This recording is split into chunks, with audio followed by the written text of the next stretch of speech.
लालगंज विधायक बेचई सरोज के नेतृत्व में पीडीए कार्यकर्ता सम्मेलन का हुआ आयोजन।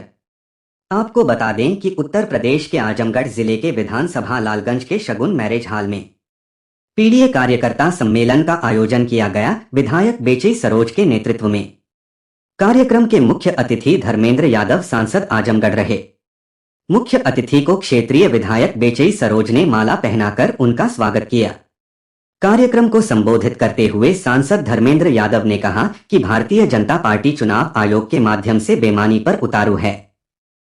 एसआईआर देश में लागू न होने पाए विपक्ष के साथ मिलकर अखिलेश यादव ने रोकने का कार्य किया। इसके बावजूद बिहार में 65 लाख वोट शुरुआत में ही काटे गए। समीक्षा के नाम पर कितने वोट काटे गए इसका अभी कोई आकलन नहीं है। राष्ट्रीय अध्यक्ष के कहने पर लोकसभा चुनाव में हमारे साथी जागरूक रहे और ईवीएम की रखवाली की, तो उसका परिणाम ये रहा कि पिछले चुनाव में 48 घंटे में 32 जिलों में ईवीएम में अनियमितता पकड़ी गई थी। भाजपा संवैधानिक संस्थाओं पर कब्जा जमाने में लगी है। देश में चुनाव आयोग की जब नियुक्ति होती थी जिसमें प्रधानमंत्री, नेता प्रतिपक्ष व मुख्य न्यायाधीश होते थे। पिछली बार भाजपा को 2019 से 2024 के बीच बड़ा समर्थन मिल गया, तो कानून में परिवर्तन करके उस समिति से जिसको निर्वाचित करना था, निर्वाचन आयोग का देश के सर्वोच्च न्यायालय के मुख्य न्यायाधीश को हटाकर उनके स्थान पर एक केंद्रीय को बैठा दिया गया। एसआईआर माध्यम से वोट काटने के मंसूबे को फेल करना है। पीडीए का एक एक वोट बचाने की आवश्यकता है। भाजपा दोबारा वापस न आ सके अभी तो पीडीए थोड़ी सी अंगड़ाइली है। भाजपा अपनी जमानत बचाते भागेगी। बीजेपी के लोग सपा राष्ट्रीय अध्यक्ष से घबराते हैं। नेताजी के कुशल नेतृत्व के कारण किसी के ऊपर कोई अन्याय नहीं करने दिया जाएगा। वोट काटने के षड्यंत्र को कामयाब नहीं होने दिया जाएगा। कार्यक्रम की अध्यक्षता राजनारायण यादव विधानसभा अध्यक्ष व संचालन हरिप्रसाद दुबे ने किया। कार्यक्रम के आयोजक क्षेत्रीय विधायक बेचई सरोज रहे। इस अवसर पर पूर्व मंत्री बलराम यादव, पूर्व मंत्री दुर्गा यादव, पूर्व मंत्री रामश्रय विश्वकर्मा, पूर्व एमएलसी कमला यादव, नफीस अहमद, डॉक्टर संग्राम यादव, शाह आलम उर्फ गुड्डू जमाली, दरोगा प्रसाद सरोज, हवलदार यादव, बेचई सरोज, डॉक्टर हृदय नारायण पटेल, अखिलेश यादव, कमलाकांत राजभर, श्याम बहादुर सिंह यादव, शरद यादव, सूरज यादव, पूजा सरोज, सुनीता सिंह, राजेश कन्नौजिया, चंदा चौहान, मनीषा गौड़, उषा राजभर सहित अन्य लोग उपस्थित रहे।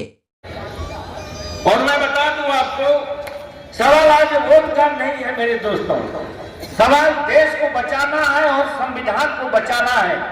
ये चाहते हैं, मोटी मोटी सी बात है ये संविधान को देखना नहीं चाहते। अपना संविधान, मनुवादी संविधान जो मनुस्मृति में लिखा गया, उस संविधान के लागू करना चाहते हैं। आज से 70-80 साल पहले का वो संविधान ले आना चाहते हैं जब गांव का किसान, गांव का मजदूर सड़कों पर चल नहीं पाता था।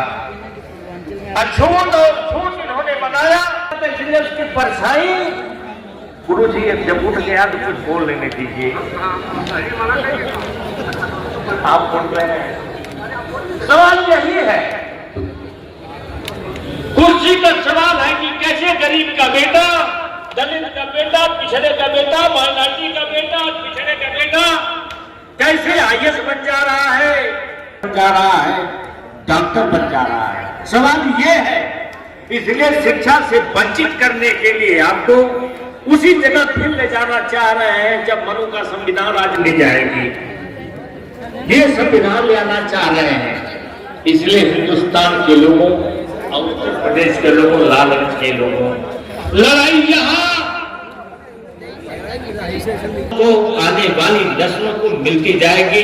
आपका बेटा भी आईएएस होगा, आईपीएस होगा। अभी आप देख रहे हो, भाषण करेंगे हमारे नेताजी, मैं समय दे दूंगी। और केंद्र के एक दूसरे मंत्री को नाम को छोड़ दिया। जिस दिन ये संविधान संशोधन आया था, मैं समझता हूं देश के सारे बुद्धिजीवी उसी दिन मान लिए थे कि भारतीय जनता पार्टी अब चुनाव आयोग के माध्यम से बेईमानी को उतारू है। मामूली विरोध नहीं हुआ, पूरे देश के अंदर पूरे विपक्ष ने 1 महीने तक लगातार संसद को ठप रखते हुए एसआईआर का विरोध किया। लेकिन बावजूद इसके बिहार में जहां 65 लाख वोट तो शुरुआत में काटे गए, और समीक्षा के नाम पे कितने वोट काटे हैं बिहार में, इस बात का अभी तक कोई आकलन नहीं है। और तर्क क्या देते हैं दिल्ली के लोग बैठ के, केंद्र के लोग तर्क देते हैं कि एसआईआर इसलिए लागू कर रहे हैं कि देश के अंदर घुसपैठिए ना आ जाए।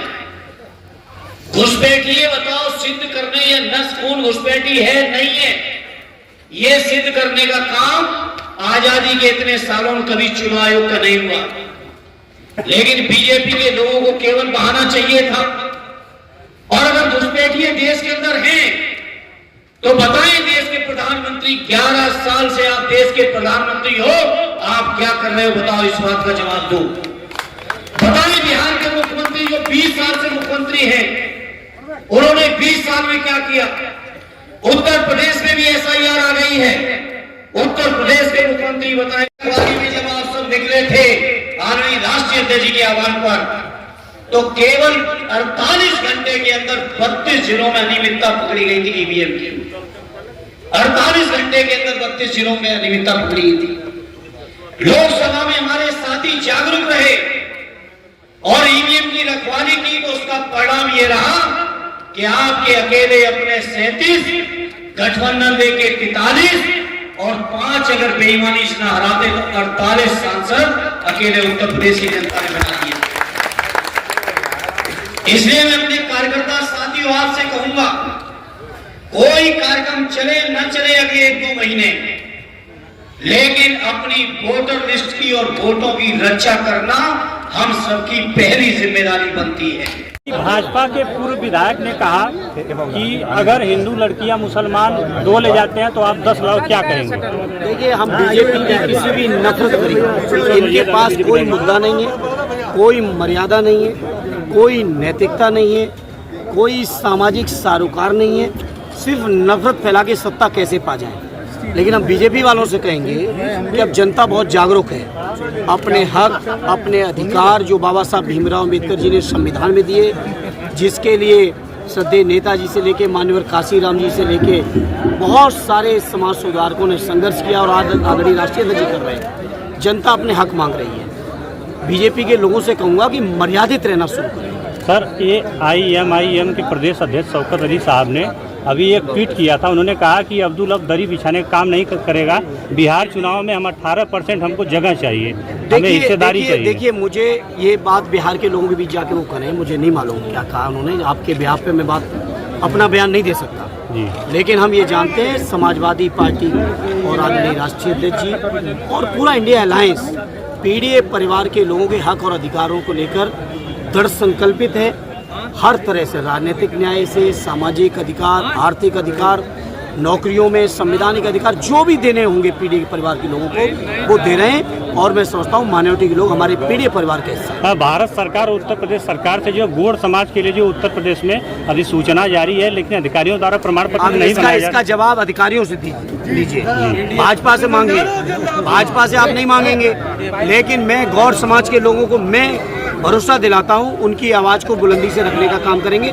मुझसे भी कई साथियों ने ज्ञापन दिए हैं और कई अधिकारियों से इस मुद्दे बात की है। आजमगढ़ के लालगंज में लोकसभा में आपका पीडीए सम्मेलन करने का मुख्य उद्देश्य क्या है? नहीं, वो तो हर क्षेत्र में होगा और मैं बधाई देता हूँ यहाँ के विधायक आदरणीय विजय जी को कि उन्होंने शुरुआत कर दी और सबसे पहले किया। आजमगढ़ में आपकी सत्ता है, 2 सांसद हैं आजमगढ़ में, विकास क्या हो रहा है अभी तक कुछ? देखिए, हम सांसदगण विधायकगण जो क्षमता है, हम सांसदों की दोनों की मिला के 10 करोड़ की, तो जो क्षमता उस क्षमता से पूरा कर रहे हैं। लेकिन बीजेपी के लोग अन्याय कर रहे हैं, सौतेला व्यवहार कर रहे हैं आजमगढ़ के लोगों के साथ। और मैं समझता हूँ ये आजमगढ़ के लोगों का सही विकास हमेशा हुआ है तो समाजवादियों ने किया है, श्रद्धेय नेताजी ने किया, आदरणीय राष्ट्रीय अध्यक्ष जी ने किया है। और आजमगढ़ वाले जानते हैं कि 27 में जब माननीय अखिलेश जी की कलम में ताकत आएगी तो फिर आजमगढ़ का विकास कहीं पीछे रहने वाला नहीं। If you like this video, please share and subscribe of channel. Also don't forget press the bell icon for regular updates.